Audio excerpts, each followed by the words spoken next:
VK news, राष्ट्र के नाम। अब वो डरने लगे हैं क्योंकि उनका भांडा फूटने वाला है। अब वो सड़कों पर आने लगे हैं क्योंकि उनका प्रोपेगेंडा फेल होने वाला है।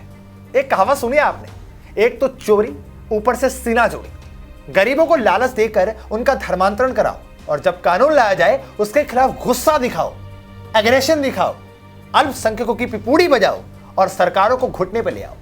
नमस्कार, आप देख रहे हैं वीके न्यूज। मैं हूं आपके साथ मनीष शर्मा। अवैध धर्मांतरण को रोकने के लिए कर्नाटक में सीएम बसवराज बोम्मई की अगुवाई वाली बीजेपी सरकार की धर्मांतरण विरोधी अधिनियम का विरोध शुरू हो गया है। इसे अल्पसंख्यक समुदाय के अधिकारों का हनन बताकर दुष्प्रचार करने का प्रयास किया जा रहा है। बेंगलुरु के arc bishop reverend Peter Machado ने भी सरकार के इस फैसले का विरोध किया। उन्होंने इस मामले में मुख्यमंत्री बसवराज बोम्मई को पत्र भी लिखा। रिपोर्ट के मुताबिक पीटर मचाडो ने सीएम को लिखे पत्र में धर्मांतरण रोकने के लिए जा रहे बिल को भेदभावपूर्ण जो है और इस चीज की मनमानी बताई है। उनका मानना है कि इस बिल के कानून का रूप लेने से न केवल अल्पसंख्यकों के अधिकारियों का हनन होगा बल्कि राज्य में शांति और एकता को नुकसान पहुंचेगा। हाँ भैया, नुकसान तो पहुंचेगा ही। अब आप धर्मांतरण कैसे करेंगे? अब आप लालच देंगे, लालच देकर धर्मांतरण तो नहीं कर पाएंगे ना अब आप, क्योंकि कानून आ गया है। इससे अराजकता, उन्होंने ये भी कहा कि इससे अराजकता की स्थिति पैदा होगी। उन्होंने मौजूदा कानून के रहते हुए कानून बनाए जाने की गैर जरूरी बताई है इस बात को। इसके साथ ही मचाडो ने दावा किया है कि कर्नाटक का पूरा ईसाई समुदाय एक स्वर में इस कानून का विरोध कर रहा है। भैया, तुम तो करोगे विरोध, क्योंकि तुम्हें पता है कि एक गरीब हिंदू होगा, उसको चावल की बोरी का लालच देके या किसी तरीके का लालच देके उससे धर्म परिवर्तन कराया जा सकेगा। पत्र में पीटर मचाडो ने संविधान के आर्टिकल 25-26 का हवाला दिया। उन्होंने कहा कि संविधान के अनुच्छेद 25 में धर्म की स्वतंत्रता और स्वतंत्र पेशे का विधान है और अनुच्छेद 26 के तहत सभी धर्मों को स्वतंत्रता पूर्वक अपने धार्मिक मामलों की देखरेख करने का अधिकार भी दिया गया है। और इसी के चलते, इन्हीं आर्टिकलों के चलते, इन्हीं संविधान के चलते एक दिन हिंदू देश को जो है क्रिश्चियन देश में बना लेंगे। और इसके अलावा आर्क बिशप ने राज्य सरकार द्वारा राज्य में गैर सरकारी ईसाई मिशनरियों और चर्चों का सर्वे करने के फैसले का भी विरोध किया।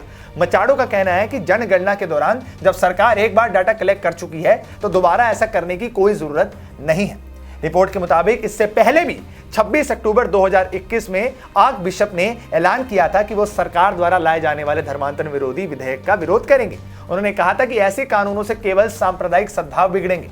गौरतलब है कि राज्य सरकार आगामी विधानसभा सत्र में इस विधेयक को पेश करना चाह रही है।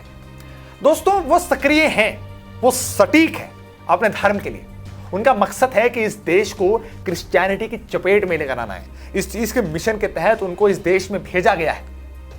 कौन है ये लोग, कहां से आते हैं और क्या मिलता है इनको ये सब करके, और किसके साथ करना चाहते हैं? इन्हें पता है कि भैया मुस्लिम तो सटीक है, अड़ियल है वो अपने धर्म के लिए। आप उनको लालच दोगे तो भी अपना धर्म नहीं छोड़ेंगे। सिखों के बारे में इनको पता है कि भैया वो भी अड़ियल है, वो भी अपना धर्म नहीं छोड़ेंगे।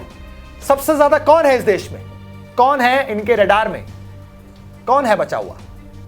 सवाल आपके लिए है। जवाब आपको पता है तो लिख दीजिए हमारे कमेंट सेक्शन में, और ये भी लिख दीजिएगा साथ में कि इस तरह की चीजों को रोका कैसे जा सकता है। अगर आपको सवाल का जवाब पता है ना, तो उस जवाब के साथ साथ ये भी लिख देना कि इन चीजों को कैसे रोका जाए, क्योंकि रहना आपको है इस देश में। ये देश तो आपका है। क्या इस तरह के मिशनरीज, इस तरह के धर्मांतरण कराने वाले लोग आपके हैं? सबसे बड़ा सवाल ये उठता है। आप देखते रहिए वीके न्यूज। ये है ड्रीम मीडिया नेटवर्क और आप देख रहे हैं देश का पहला 24/7 digital news channel VK news, राष्ट्र के नाम।